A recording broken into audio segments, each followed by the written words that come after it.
Hey, what's up, YouTube? This is Marcus the Money Man here, and I just finished the first part of my content of my 30-day home ownership challenge that I'm going to be uploading videos to here on this channel and my new channel that's going to start, Marcus the Money Man. So, who am I? I'm Marcus Harris. I'm a mortgage loan originator here in California, and I have a goal of helping 100 people become homeowners this year. So if you or any of your loved ones had any questions on where to begin, any questions on if you qualify, what do you need to qualify, down payment assistance, closing cost assistance, the whole shebang. What is a FHA loan? What is a VA loan if you're a veteran? What are these programs that exist for first responders and teachers? There's like so many different things that are available to you.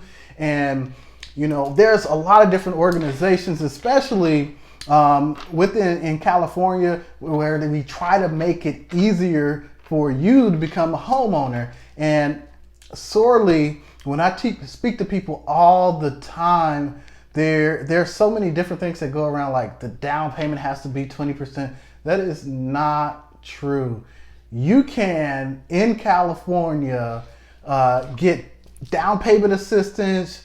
You can get things that can help you for your closing costs. You can literally get into a $300,000 house if you meet certain parameters for $3,000, $4,000, somewhere in that area. So overcoming that big barrier of having $13,000, $20,000, $40,000, $60,000 in the bank, it gives you a great opportunity to start your journey, to help position you and your family in a manner where you stop throwing money out to landlords that are out there.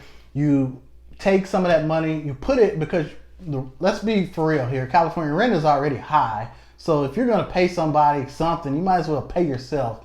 Essentially, that's what you're doing. You're qualifying for a loan, you're paying your mortgage, but the mortgage is going to the house, which is an asset, right? So when you move out of your apartment, you just move. So if you stayed there for any number of years, you can throw $60,000, $70,000, $80,000 away in just rents of an apartment if you stayed there 4 or 5 years. As opposed to putting some of that equity into your own property and then compounding that with appreciation, which is massive. It's especially if you live in some of the parts here in California where the neighborhoods are just going up in value. You essentially create your own piggy bank. But on this channel, I really kind of focus on tips for you. So that's why I'm going to do this series. On my other channel, Marcus the Money Man, I really kind of get down into it because I love real estate in general. So I'm going to be looking at some of the areas and some of the flips that I look at. So that way there's like wedge deals where it's not your traditional flip. You may get in and qualify for as a first-time home buyer or new home buyer. First-time home buyer, 3 years haven't owned a property, by the way, for most programs. So first-time home buyer, where you get into a house and house hack, which has become very popular. I feel like that's one of the best ways to get started. If you haven't bought anything and you're like, hey, I'm trying to buy a home and get into real estate and have some income property, and that's a great way to kind of build, grow equity, and branch out and do other things. But anyway, on that channel, I'll go through all types of different things. How to save money, how to invest in yourself with different type of education programs that exist. Anything like money related.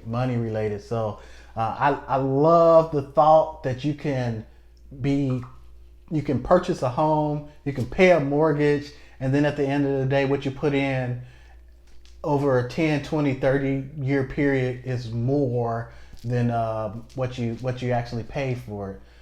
Velocity banking. So I see that on YouTube all the time. So if you haven't heard about velocity banking, it's just basically a term where people kind of hack the HELOCs and the other lines of credit type of hacks where you take a big, large sum and you put it on the mortgage, and essentially what it does is it eliminates a lot of the interest charges that you would have received over time, because you're paying down a principal quicker than before, because the compounding interest is based on the principal.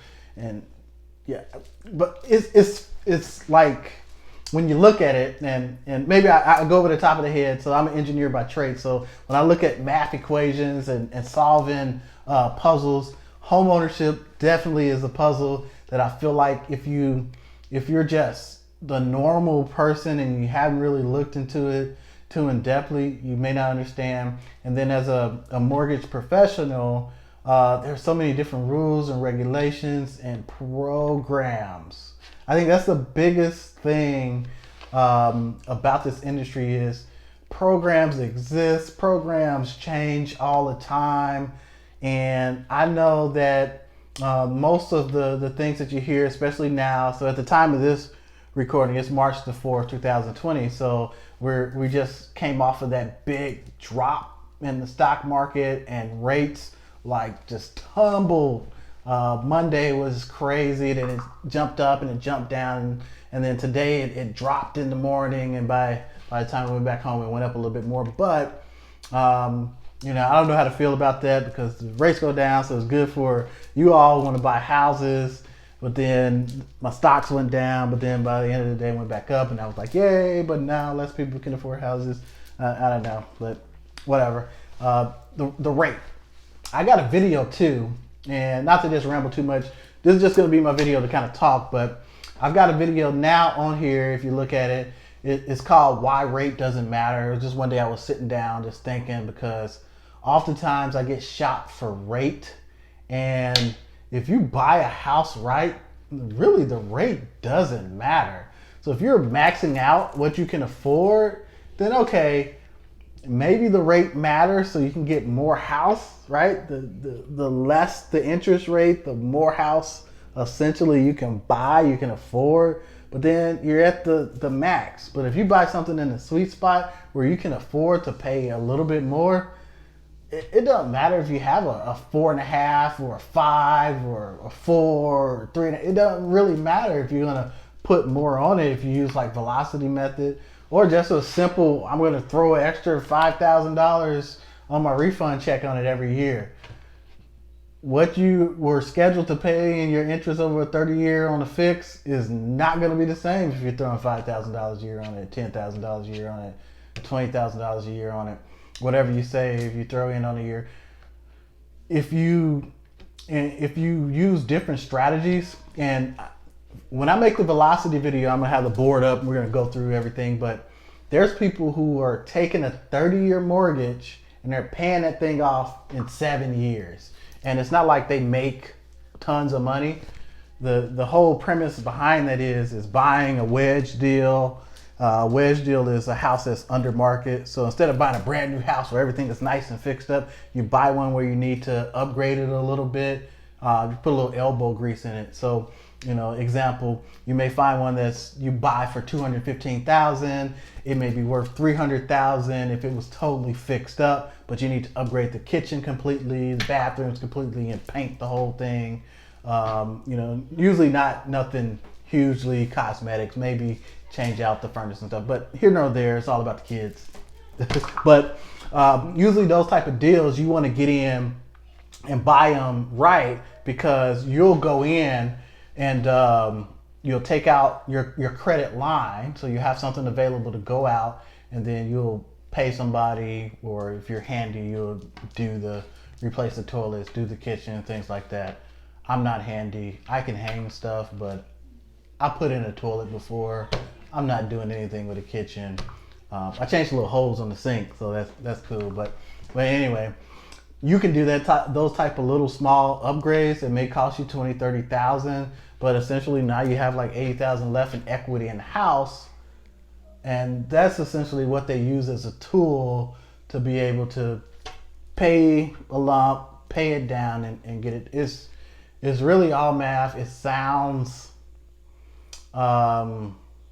difficult to do because, one, if you don't really go through the situation, you may think it's all witches and spells and stuff, but really, if you do go through it and you have a plan, so a lot of times people say, okay, we're going to do this, this, and this, but if you don't have it written down, schedule on what to pay and when not to pay, and stick to that schedule, it all falls apart. So anyway, I don't know what I was talking about. Velocity banking. That's the last video I looked at. But again, I'm Marcus Harris. I'm a mortgage loan originator licensed in California in MLS 1884136. So you can look me up. But again, this channel just looking to give you some tips. This is not a commitment to land in any way, but if you do want to schedule some time to go over your own personal profile and see what exactly you qualify for, and you live in California, go ahead, click the link. Definitely look forward to talking to you. So no matter if you live in San Diego, San Francisco, Sacramento, LA, Bakersfield, Fresno, Ventura, Pismo Beach, Blythe, wherever you are in this state of California, pick up the phone, we can talk. And then if there's something that I can do to help you put together a strategy, I'll go ahead and do that. So the most interesting thing that I look forward to doing on this channel, Home Buying Made Easy, is just look at those wedge deals in the different places, because because I'm in Bakersfield, so when I work with people down in like Santa Clarita area, Chatsworth, the housing prices are different and people are surprised on what they can afford in different places. So oftentimes, if you live in San Francisco, you may not be able to invest in real estate in San Francisco. So finding something in Fresno or Merced or Modesto, up this valley, Stockton, these places where the houses are a little bit more affordable, you can actually buy something for $250, $350, and it's a real good quality asset. You know, that's why I look forward to exploring. So anything real estate, real real estate, tips for you to help you get out and take action. This big announcement was about the 30-day challenge, so look out for that on my Instagram as well. Hashtag 30-day homeowner challenge. So 30-day homeowner challenge. All right, everybody. So look forward to it. Look out for me, Marcus the Money Man. So Marcus.themoneyman, Instagram and Facebook. Y'all have a great day. Talk to you soon. Love you all.